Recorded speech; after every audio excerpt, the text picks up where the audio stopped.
Okay, hello and welcome everyone. Good morning. Welcome to JFD Brokers Traders Espresso with me, Darius Chauskas. Today is the 21st of June 2018.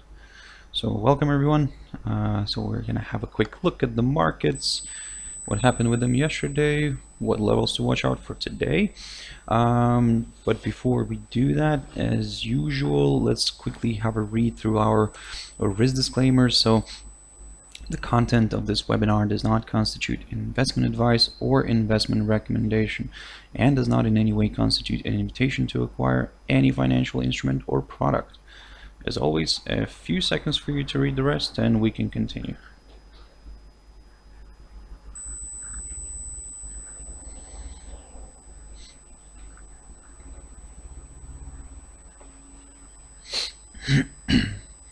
Also, a very quick reminder of our JFD Brokers research page here, where you can go in and have a look at different analysis that we do on a daily basis. We have different tools here as well, and of course our analysis that we produce on a daily basis, we throw it out every morning. It's currently getting prepared, and of course we do throw out just technical analysis on its own and different trading shoutouts. So yeah, feel free to check us out here, guys. But for now, let's quickly have a look at the markets. So the first one I want to touch on, the first chart I want to look at is the S&P 500. Now yesterday, we had a very interesting day yesterday, and certainly I was talking about this one in my previous videos, and I was saying to you guys to keep an eye on this upwards moving trend line here that has been running since around the beginning of May, and we're seeing that it bounced off nicely from this one, and certainly, of course, even though yesterday we closed with the bearish candle here on a day, but nevertheless, I mean, for now it continues to look more bullish than bearish. So until we see a break here below this this upwards moving trend line, we're probably going to stick more to the upside and aim for these higher levels again. So the area that I'm watching here is the area between the 2790 and the 2800. So a very good break here above could indicate that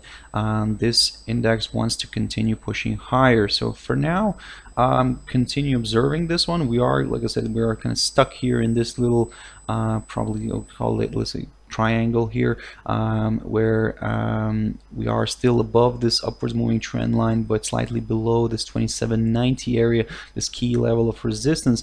So let's see where it wants to pop. Certainly for now we're more bullish than bearish, because we can see that not only this upwards moving trend line has held, but also the 21 EMA also showed some support. So yep, I mean, we could end up aiming for this 2790. The only thing is, if we start seeing a break here below this upwards moving trend line, and if we get a close below, especially below this 2742 mark approximately there, well, this could turn ugly for the index and we could start sliding, and the next potential area to watch could be the psychological 2700. So keep a close eye on this one. Very interesting formation happening right now. Nasdaq yesterday managed to create an all-time high again. So even though it still closed below this key area of resistance at around 72.95, still it made a pop here to the upside. It managed to touch a new high, but then the bears kind of kicked in and then started driving this one lower. For now, we can see that we're still above this upwards moving trend line here, that has been running here for quite a while, since end of April approximately there. Certainly continue monitoring this one.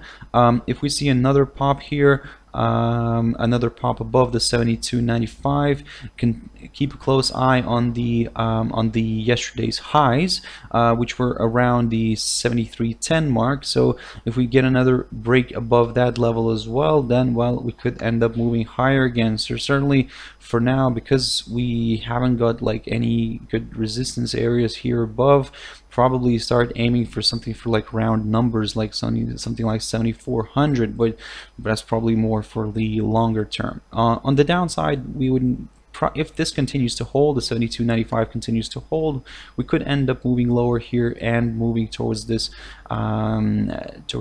upwards moving trend line. So a break below that could open the path towards this area right here at around 71.05. Let's quickly have a look at gold, and gold is, wow, well, I mean, continues to drift lower, and we saw the breaks here. We break below this upwards moving trend line, and below this break below this second slightly shorter term upwards moving trend line, and certainly now the path is towards the 1261 here. The 1261 has been marked here by the lows that we saw here in October 2017. So a very good area of support. Certainly, let's keep a close eye on it. Let's see if it touches that or not. But if it, this is probably where the price could slightly stall, and we could see maybe some sort of like ranging activity a little bit, and then maybe, well, actually, and then we'll have to evaluate it there if we get to this point. So for now, continue monitoring it. Of course, slightly below that, we do have another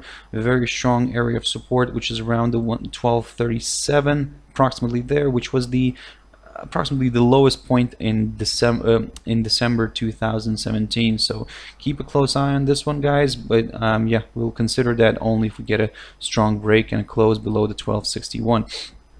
Looking at silver, silver has a similar problem, selling off, and of course yesterday I was actually talking about this one, and I was telling you guys to keep a close eye on this 1632.5 mark. So now we're seeing that we're testing this lower side of the triangle. So I mean, this is what we are seeing here in the bigger picture, and of course if we continue breaking this one, and especially if we're going to get a close below this this line here, then, well, I mean, we could end up moving lower.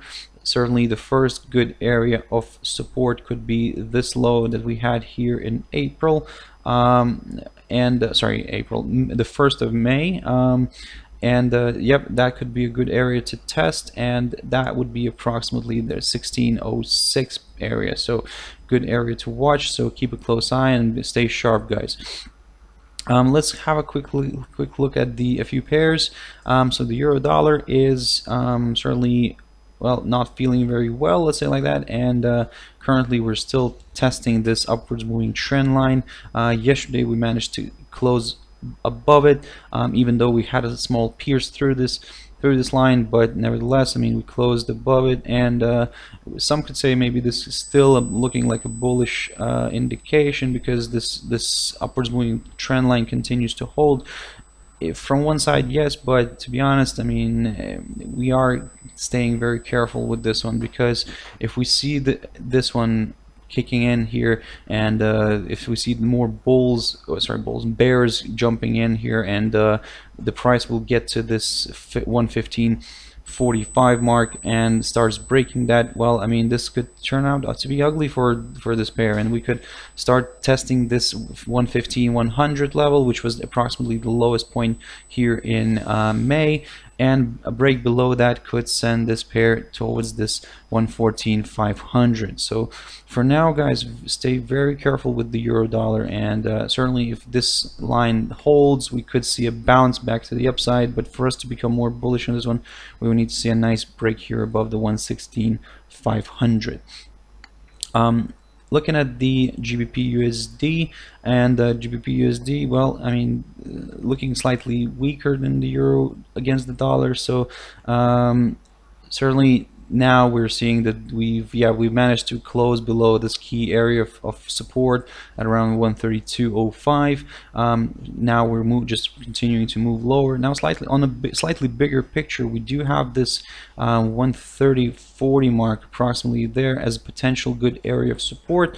So we can see that this area acted as a very good support here in November last year, and approximately here in October last year as well. So keep a close eye on this. Keep a close eye on this area at around the 130.40. Could be something of an interest to us. So on the upside, well, we would need to see a nice move back above the 132.05 in order to kind of start considering higher levels. But let's of course, for now, the momentum is more to the downside rather than the upside.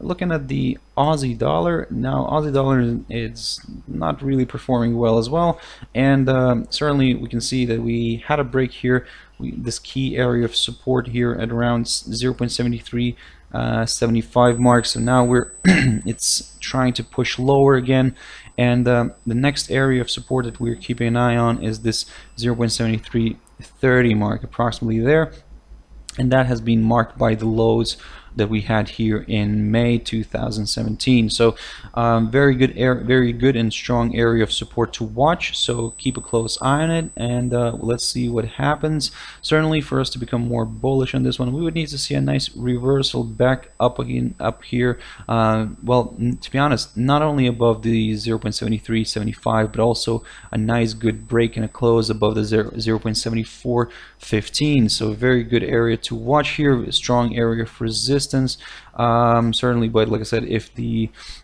pair closes above that level, then we could see maybe a continuation to the upside after that. So for now, of course, keep a close eye on this lower level. The 0.7330 could act as a very good area of support. So let's quickly touch on USD CAD. Now this one is an interesting one, continues to rally higher, and we can see that we are moving here towards this area here, this key area of resistance at around 133,500. So continue monitoring it. So this area has been the high that we had here on the around the 21st of June last year, and could act as a good area of resistance initially. Let me actually just quickly mark that for you guys. Oh, can't see that. No, let me just shift the chart a little bit. There we go. So the 133.50, guys, keep a close eye on it. Certainly we can see that, yep, we are moving higher, we are above this upwards moving trend line. So probably now this line here, it becomes slightly irrelevant, because yeah, we can see that we are getting a nice pop here. Now the question here is, of course we can start speculating and discussing this, but if this is going to start creating a channel here, if let's say if we're going to get just to draw a parallel here, then well, we do have some space, a lot of space to go higher here still, and we could, of course, for that to see, I mean, we would need to see a strong break here above the 133.50, and then yeah, a continuation towards the psychological 135 mark, and this is where approximately this area is. So this upper side of this channel, if this proves to be a channel, of course. I mean, to be honest, this is like maybe a little bit too early to draw this, but nevertheless, this is kind of something like an idea for you guys to keep in mind. And certainly, like I said, but for a move higher here, we would need to see a nice break here above the 133.50. On the downside, well, if this proves to be a good area of resistance, well, we could see maybe a bit of a retracement back to downside. Of course, just small like correction, I would say, and we could see maybe a move lower here back towards this 131,700 area, or even actually maybe towards this 131,250, which was the high here that we had in March this year. So and then from here we could probably bounce and move higher again. But of course, let's not over speculate here. Let's see what it wants to do actually. So and one last pair that I really wanted to touch on is the USD CHF. So we are at a popping stage here. It seems that it wants to move higher. Certainly it's testing its key area of resistance right now at around 0.99850. If we eventually see a nice pop here to the upside, well, I mean, we could start aiming for these higher levels here, especially the 1.0055 mark, which was marked by the highs that we had here in May, and slightly above that we do have another good area, a good probably round number, I would say, or psychological level, let's call it that way, the 1.01 mark. So very good area to watch. And this area, just to kind of remind you guys, this area has been the highest point that we had here in May 2017. So some very good areas to watch here, especially on the upside. If we get a nice pop on this pair, let me just kind of zoom in on this one a little bit. So yeah, on the downside, for us to become more bearish, we would need to see a move lower here towards this area between the 0.99150 and the 0.98995, and of course we see a break below here, then this could test this downwards moving resistance line from above, and if that doesn't hold, well, we could start dropping here lower, but of course for now the downside is slightly off the table and we are aiming for higher levels. Okay guys, thank you very much for watching and listening. I hope you found it useful. Please join me later on at 13:15 GMT, 14:15 British summertime, for my traders tea time, where we're going to have a look at the markets again and see what's happening with them. So for now, thank you very much and have a good day. Bye bye.